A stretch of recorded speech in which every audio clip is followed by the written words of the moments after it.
Good morning, everyone. Good morning, sir. Good morning, sir. Okay,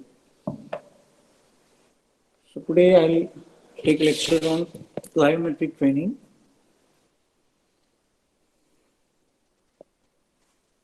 So, what is plyometric training? Plyometric training is it's a high intensity, high velocity exercise. There are different names given to this exercise. One is high intensity, high velocity exercises. Clear? So normally, if you want to improve the power of the muscle, you already know the selection of exercise will be power endurance, strength, power, and endurance. If you want to increase, you will go for DeLong, Oxford, and McMinn technique. You know already know, but along with power or along with strength, if you want to increase the coordination, then you will go for plyometric training. Again, I'll repeat. If you want to develop the power along with coordination, then you will select plyometric exercise or plyometric training. So, what is the plyometric training? It is high intensity, high velocity exercises. We will discuss in detail. So, second is plyometric training is a mechanism. This exercise will train the neuromuscular system. Plyometric training will train the neuromuscular system to react quickly. Clear? It helps the neuromuscular system to react quickly in order to prepare for certain activities that require rapid starting and rapid stopping movements. Clear? So it improves the neuromuscular system or it trains the neuromuscular system to react quickly. That is the advantage of the plyometric exercises. And it prepares a person for any activities that require rapid starting and rapid stopping movements. So, one more definition, it is otherwise called as stretch shortening, stretch strengthening drill. Stretch shortening or stretch strengthening drills. This is one more name given. First, what we discussed, it is high intensity, high velocity exercise, and it is otherwise called as stretch shortening, stretch strengthening drills. So, this high velocity resistance training, high velocity, this is high, this it is a high velocity resistance training characterized by rapid eccentric contraction. I'll explain this point again.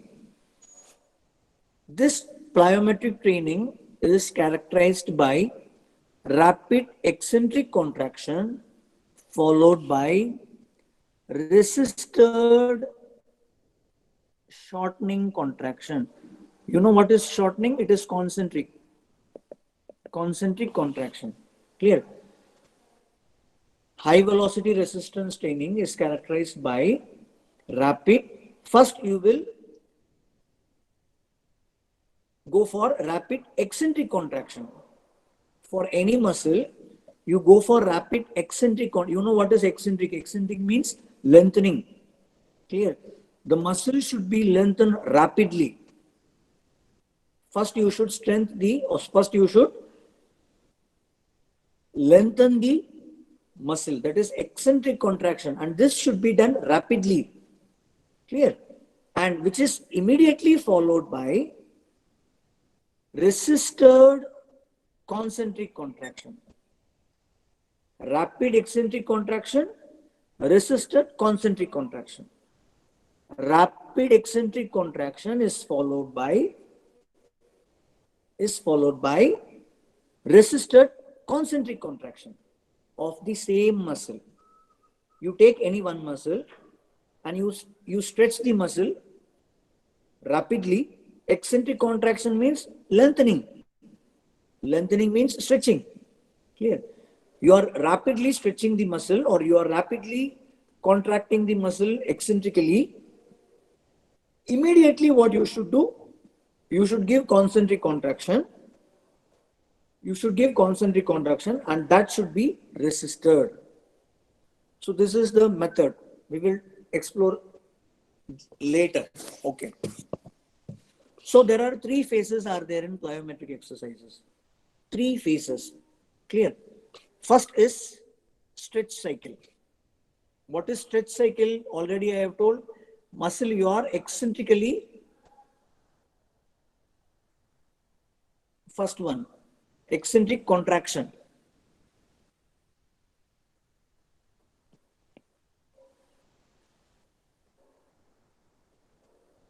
You are contracting the muscle eccentrically. Clear? So this is first phase. Clear? Rapid eccentric contraction is first phase. Clear? Rapid eccentric, that is first phase.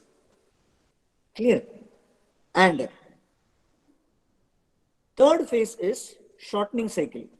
This third resisted shortening contraction. This is third phase. This is first phase and this is third phase. Resisted shortening contraction. That is shortening cycle. It is called as a shortening cycle. That is third phase. So between 1 and 2, there is a gap. Clear? So that phase is called as amortization phase.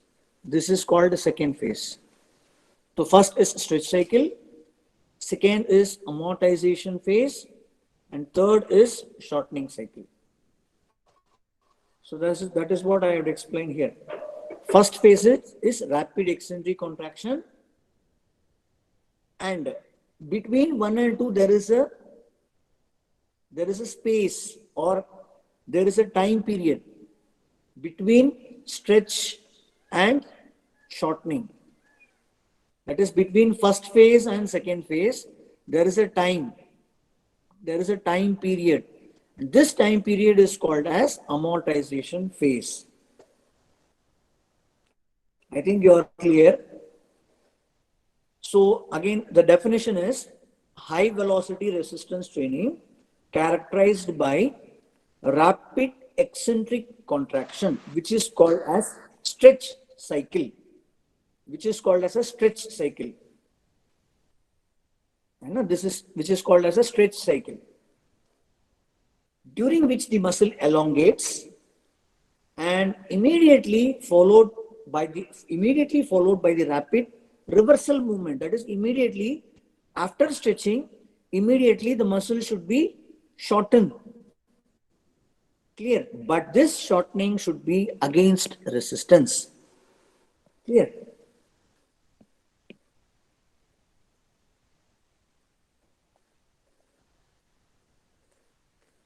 Okay. The rapid eccentric loading phase is stretch cycle. Concentric phase is shortening cycle. The period of time between stretch and shortening cycle is known as an amortization phase. So this I have told you will go for resistance. You will go for, here I have told you, in third phase, you will give resistance. In third phase, concentric contraction should be against resistance. So what are the mode of resistance or the source of resistance? Is either it may be a body weight or it may be an external form of loading such as elastic bands and tubbing or weighted ball. These are the possible source of resistance during concentric contraction. During resisted concentric contraction, these are the source of resistance. So I have given one example here. This example we will discuss by the end of the lecture. Just you see, this is a plyometric training. Clear? So here the stretch cycle, first phase, This is first phase, and this is second phase called amortization phase, and third phase is shortening cycle. Clear? Okay, I'll explain here. So what is happening in the first phase? You see,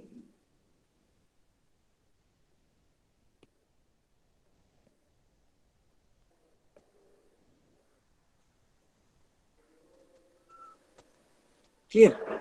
So here, what are the muscles stretched? Who can tell? What are the muscles here? It is stretched. So this is the muscle stretched. That is hip extensors. Clear? Hip extensors are stretched, and here knee extensors are stretched, and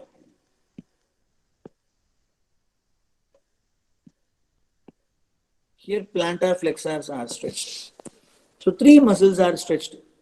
Clear? When you bend forward, when you flex the knee and hip and dorsiflex the ankle, this is hip flexion, knee flexion,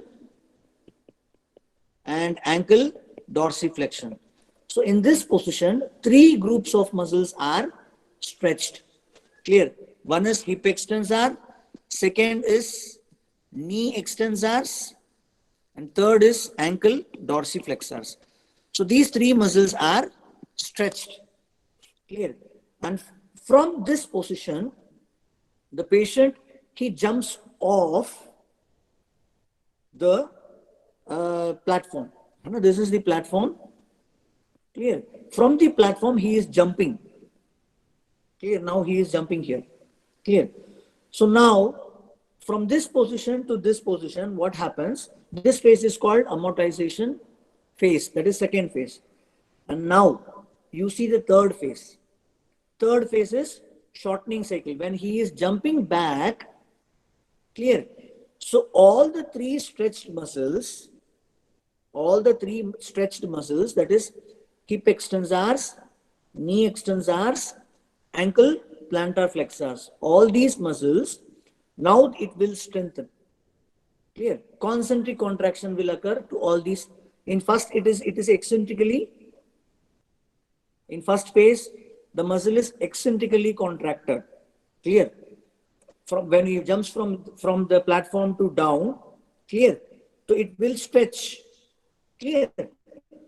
So now when he is jumping back from the floor to the platform, clear, from 2 to 3, from second phase to third phase, that is amortization phase to shortening cycle phase, what happens?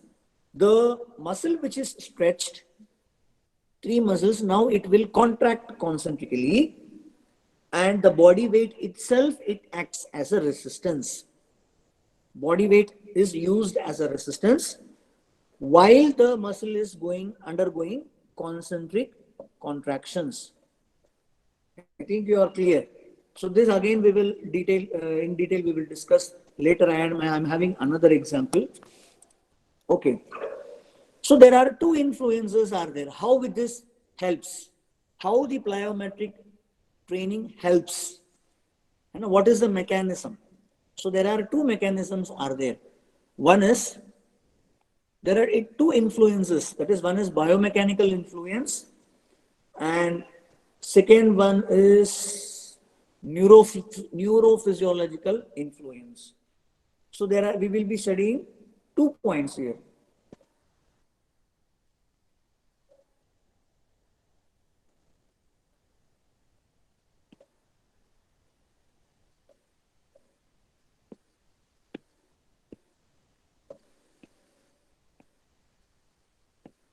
One second.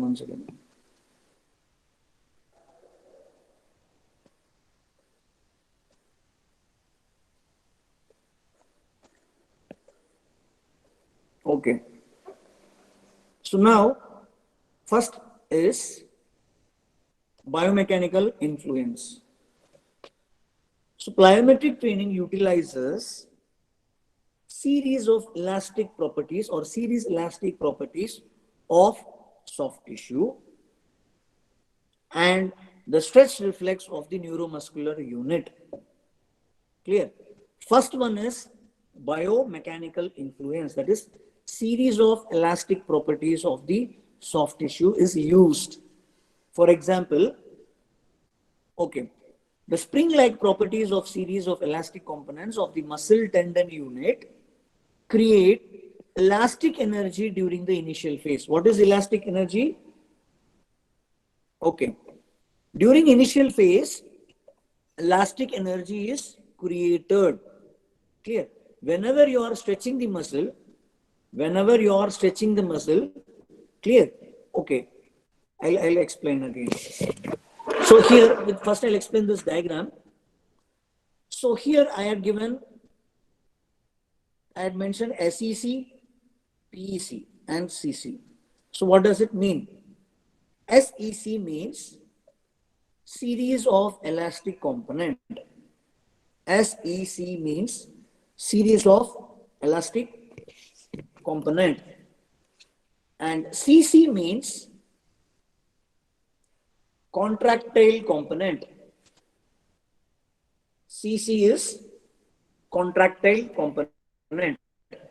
And third, PEC means parallel elastic component. Clear? Parallel elastic component and contractile component, and third one is series of elastic component. So what does it mean?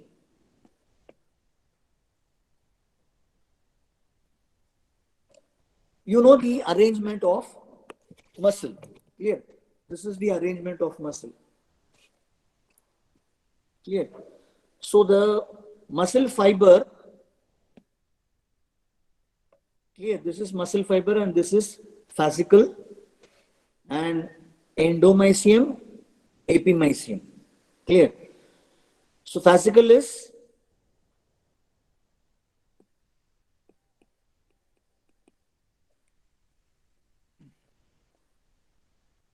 clear.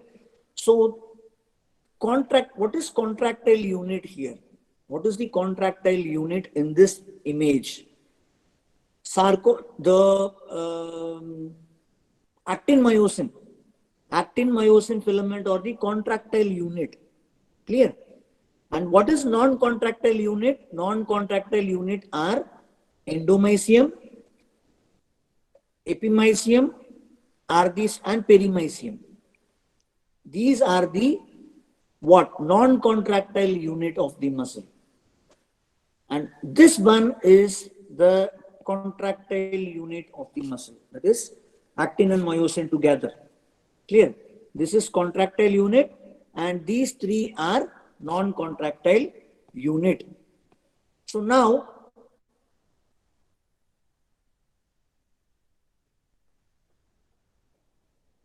a series of, okay, this we have discussed already. A series of elastic component when it is stretched,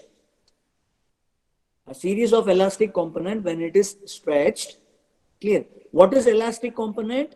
Elastic component are the contractile unit, that is muscle fiber. Clear? Muscle fibers, you know muscle fibers, they are arranged in series like this. Clear? So when the muscle fibers are stretched,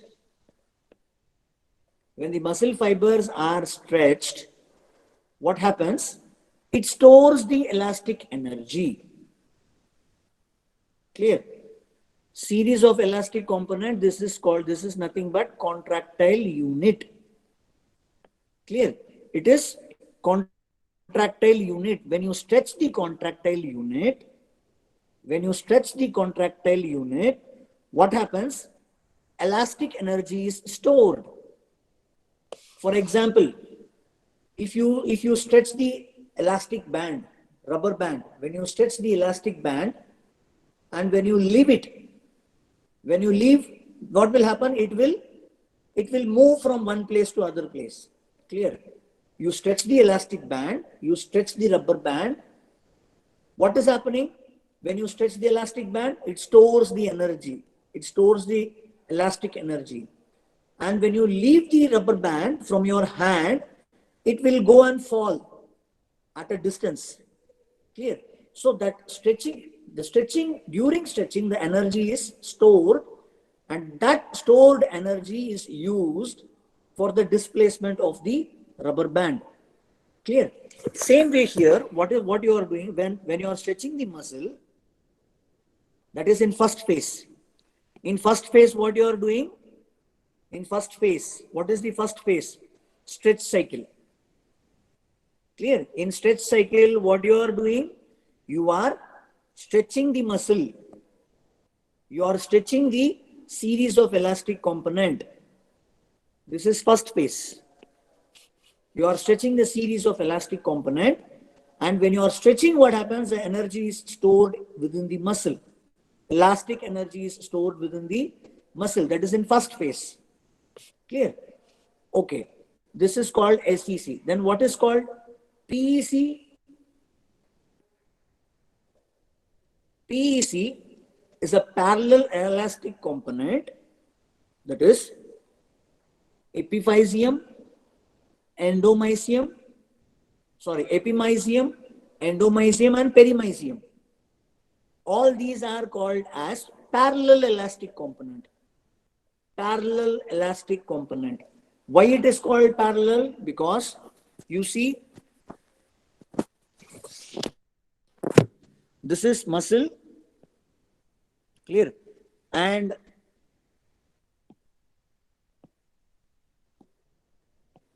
this is perimysium, endomysium. Clear? I am drawing from this diagram. Clear?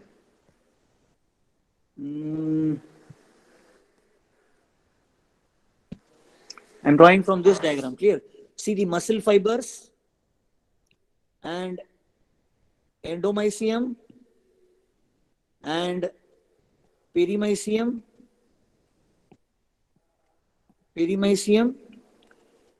epimysium, all these are lying parallel. Clear? So this is perimysium, and this is endomysium. Clear? And red color is fibers. These are the fibers. Clear? So the muscle fiber is called as SEC, and the perimysium and endomysium, they are called as a PEC. Clear? If you see, all are parallel. Clear? All are lying parallel.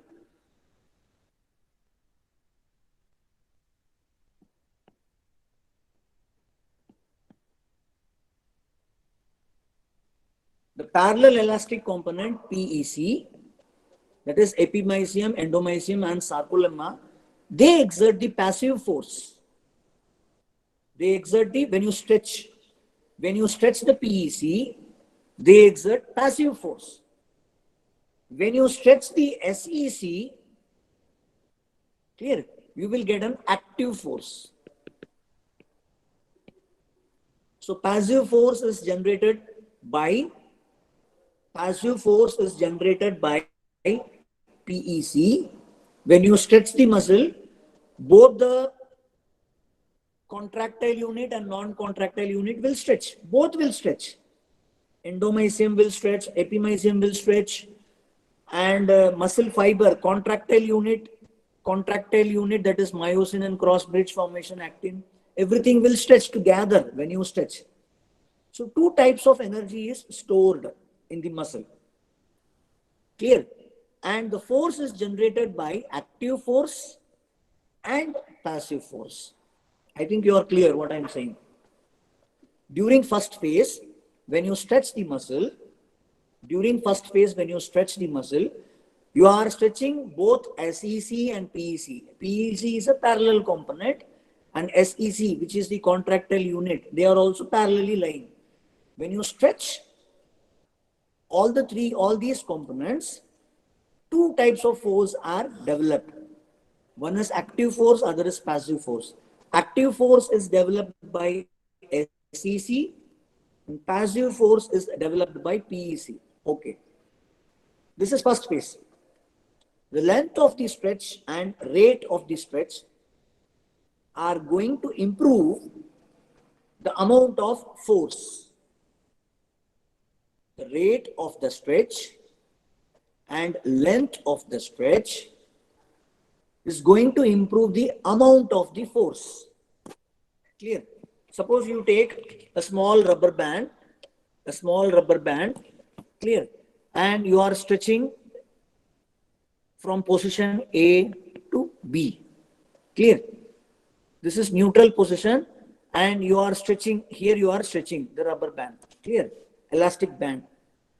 And you are leaving. So what will happen? It will go and fall somewhere here. Clear? The same elastic band, now you are stretching to a large amount. Clear? When you leave this rubber band, it will go and fall at a long distance. It will go and fall to the long distance. So, the more you stretch, more force is generated. The less you stretch, less force is generated. Clear? So, the length of stretch and the rate of stretch are going to improve the amount of force that is produced in the muscle. In first phase,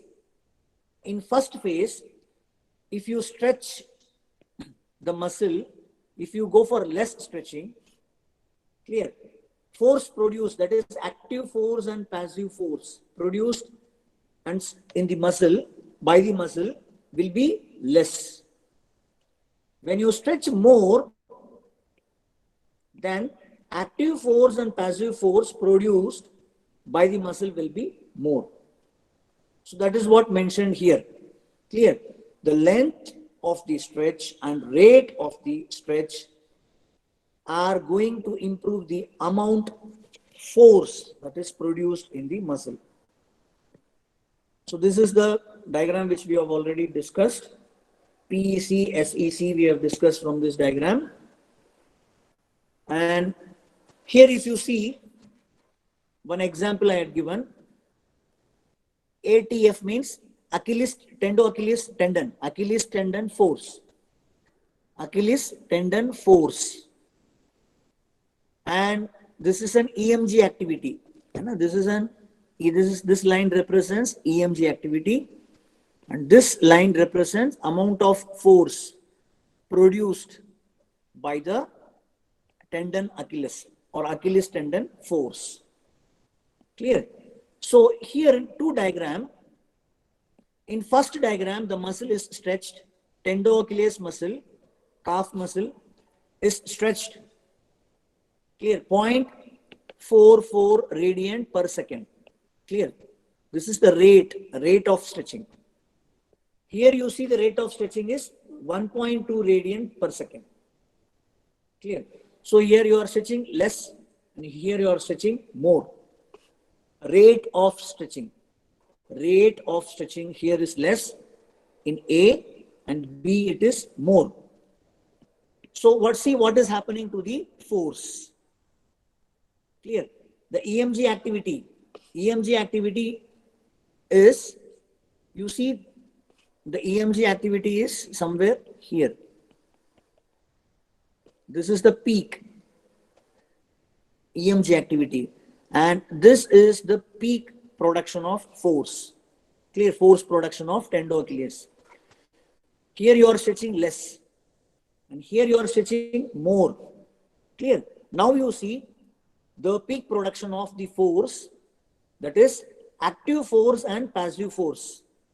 Here it is, you see it is high. Clear? Here it is less. And it is evident by the EMG activity. You see the muscle, the EMG activity is also high if you stretch more. Clear? So what I want to say is, the length of the stretch and rate of the stretch will increase the amount of force. So this is biomechanical influence. What we discussed is biomechanical influence. Now, second influence is neurophysiological influence. What is neurophysiological influence? It is nothing but stretch reflex. It is nothing but stretch reflex. So this model involves potentiating of the concentric muscle action by the use of stretch reflex. So what is stretch reflex? In physiology, we have already studied. Stretch reflex is the body's involuntary response to an external stimulus that stretches the muscle. And you might have studied the knee jerk. And a knee jerk is an example of stretch reflex. Clear? So this is the second influence, that is neurophysiological influence. This is much muscle stretch reflex. See here, you are stretching the muscle. Here you are stretching the muscle. When you stretch the muscle, what happens? I'm having another diagram. Okay. When you stretch the muscle, what will happen? The muscle spindle will stretch. Clear? When you are stretching the muscle, what will happen? The muscle spindle is stretched and the information it goes through 1A fiber. Information goes through 1A sensory fiber. Clear? And what is happening? Through alpha motor neuron. This is alpha motor neuron. This is alpha motor neuron. Through alpha motor neuron, the muscle, it starts contracting. Clear? The information, again I'll explain. The information, when you stretch the muscle, the information, what happened? The Golgi tendon organ or the muscle spindle. So not Golgi tendon, sorry. The muscle spindle is stretched. When the muscle spindle is stretched, the muscle spindle, they are the receptors. They sense the position of the muscle, or they sense the length of the muscle. Clear? And they give information to the spinal cord through 1A fiber. Clear? So from here, it stimulates the what? Alpha motor neuron, and through alpha motor neuron, the muscle initiate contraction. Clear? So this is called stretch reflex. When you stretch the muscle, see, when you are stretching the muscle, the information goes through 1A sensory fiber and it goes and synapse with the alpha motor neuron, that is lower motor neuron, and then this is called alpha motor neuron. This is alpha motor neuron, and the muscle, it starts contracting. So this is second influences, that is called neurophysiological influence. First influence is, what is first influence? Biomechanical influence. All these things you should write. SEC, PEC, CC, all this explanation you have to give. And second is neurophysiological influence. That is stretch reflex. Clear? Okay.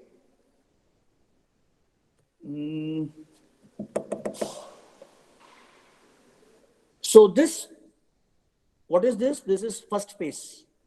Stretch shortening cycle. Clear? It employs both energy storage. It employs both, that is both the influences, that is SEC and stretch reflex. Clear? SEC is a biomechanical influence and stretch reflex is the neurophysiological influence. So first phase, it employs both the what? Energy storage system. Clear? So one is SEC, other is neurological influence to facilitate maximum increase in muscle recruitment over minimal amount of time. The fast rate of musculotendinous stretch is vital. Clear? The fast rate, the rate of stretching should be, it's a vital part. When you stretch slowly, when the rate is slow, this example I had shown you. When the rate is slow, force production is less. When the rate of stretching, see 1.2 per second, it is fast, force is greater.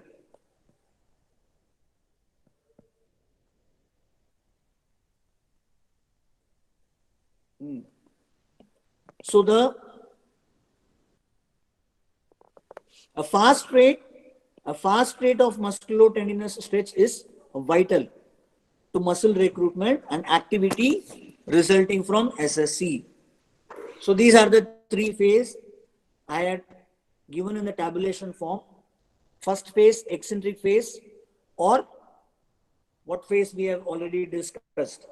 First phase, stretch cycle. First phase is stretch cycle. Second phase is amortization phase. Third phase is shortening cycle. So now I had made in a tabulation form.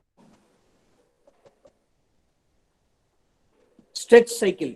First one is stretch cycle. Stretch means, it is eccentric contraction. This is stretch cycle, and this is shortening cycle. That is concentric phase. In between, there is a phase that is called amortization phase. So what is this amortization phase? Amortization phase is a phase between 1 and 2. So what is this phase? When you see the diagram, when you see this diagram here, clear? So what is happening when you stretch? When you are stretching the muscle, so you are given first stretch, clear? Stretch cycle. During stretch cycle, you have stretched the muscle. And this is first phase. And what is third phase? Third phase is shortening cycle. Third phase is shortening cycle. So in between, there is one phase that is called amortization phase. What is this phase? It is the phase or the time taken for the information to go from to the sensory neuron, and from spinal cord, the information arises through the motor neuron to the muscle. So this time period is called as amortization phase. Clear? Now you see here, what is amortization phase? Eccentric. What is eccentric? Stretch of the agonist muscle. Amortization phase, okay, concentric or third phase, this is shortening cycle. Clear? And here what happens? Shortening of the same agonist muscle. Clear? So physiological event, here you see type 1 type 1A afferent nerve synapses with alpha motor neuron in the spinal cord, and the alpha motor neuron transmit the signal to the agonist muscle. It takes time. A latent period or the time period between the stretch and the response. So that phase is called amortization phase. Clear? So this is another example I had given. Long jump. Clear? Long jump. In long jump, this is first phase.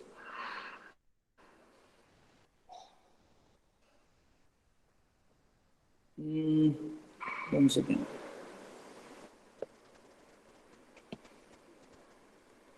This phase is first phase, and this phase is amortization phase, that is second phase, and This phase is called as shortening phase. Clear?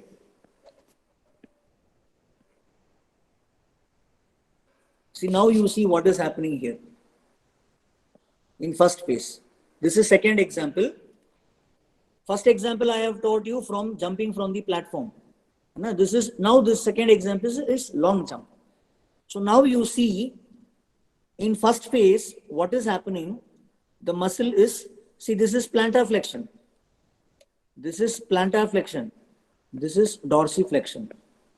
From plantar flexion, the muscle is going for dorsiflexion. So what is happening here in this dorsiflex position? The calf muscle is stretched. Calf muscle is stretched. This is called first phase or stretch cycle. Clear? Now, second phase.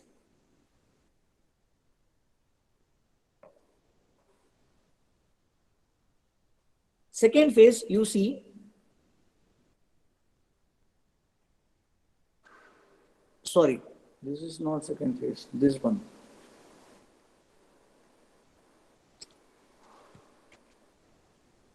This is second phase called amortization phase. Clear? That is, the person is on the platform. This is compared to the previous example.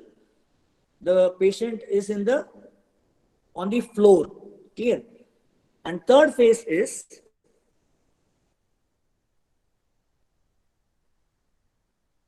concentric phase, shortening phase. Clear? Again from stretched position. Now you see the muscle is, now again it is going for plantar flexion. Plantar flexion means calf muscle is concentric contraction. Clear?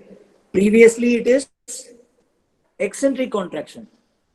And in this example it is eccentric contraction. Here it is concentric contraction. Clear? And this is amortization phase. I think you are clear. You can go through the slides later on. Concentric phase. Okay. I'll conclude in 5 minutes. So what are the effects of plyometric training? What are the effects? It enhances the physical performance. Muscles' ability to resist the stretch increases. Muscles' ability to resist the stretch, it increases. So because of this, what happens? Injury to the lower extremity or any other muscle which you are training, clear, will decrease. Incidence of injury will decrease. What is the effect of plyometric training? It enhances physical performance and ability to resist the stretch increases of the muscle, and incidence of injury will be less. Clear? And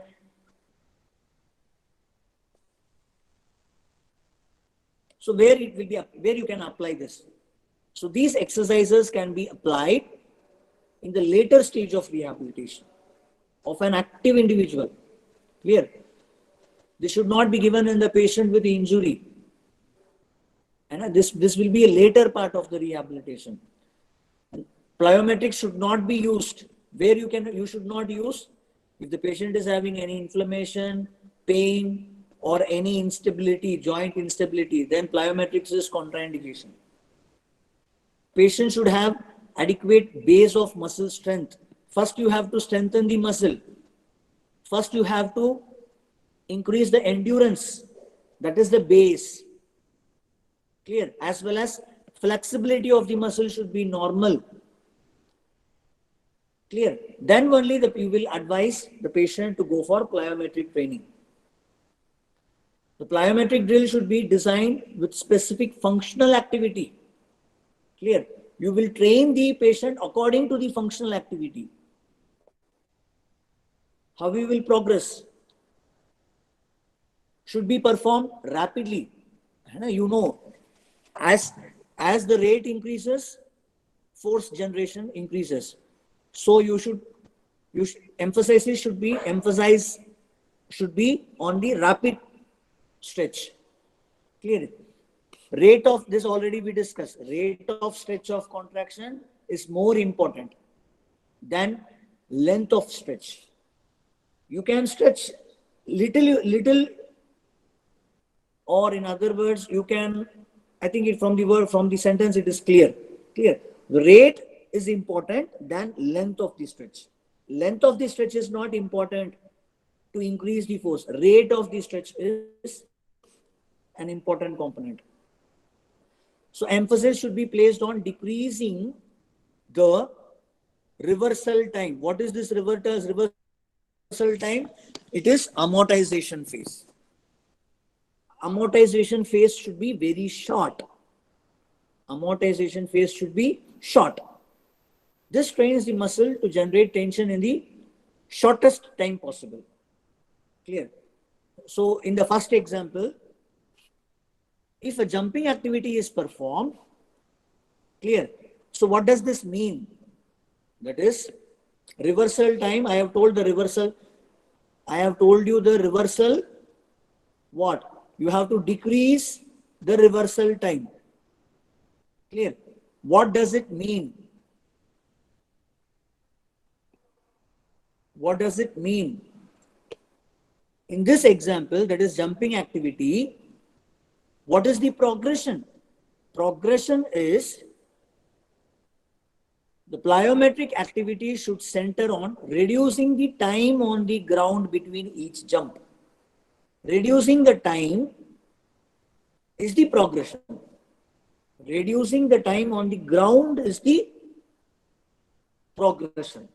So in this example, first example, you have to reduce the time of the second phase.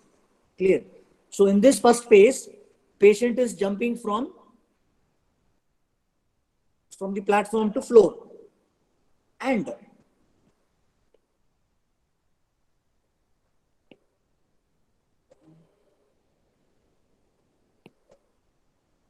the first example, the patient is, what he is doing, he is jumping from the platform. So immediately he has to jump on the platform. Clear? That is this phase, second phase duration should be less. That is the progression. Clear? First he can, or in other words, in the early stage or early part of the exercise, the beginning, he can jump down and slowly he can get on the platform. As the progress, what is the progression? Progression is the second phase should be reduced. That is, immediately he has to jump on the platform. That is the progression. Clear? Okay. And what should be the intensity? One more slide, I'll complete. So what is the intensity? Increase the resistance applied, but increase the resistance, but not enough to slow down the activity. Clear? You can increase the resistance, but he should not slow the activity. Without slowing the activity, you can increase the resistance. That is the progression. And you can give the heavier grade of elastic resistance. And you can make the exercise complex. So these are the progression. Clear? Repetition and frequency. Increase the number of repetition of an activity so long as to perform, or so long as to proper form is maintained. That is, technique, the form of the exercise should be maintained. Clear? When you are increasing the complexity, clear, he should perform in a proper, if he is not in a manner, then you cannot go for further progression. Clear? Any doubt?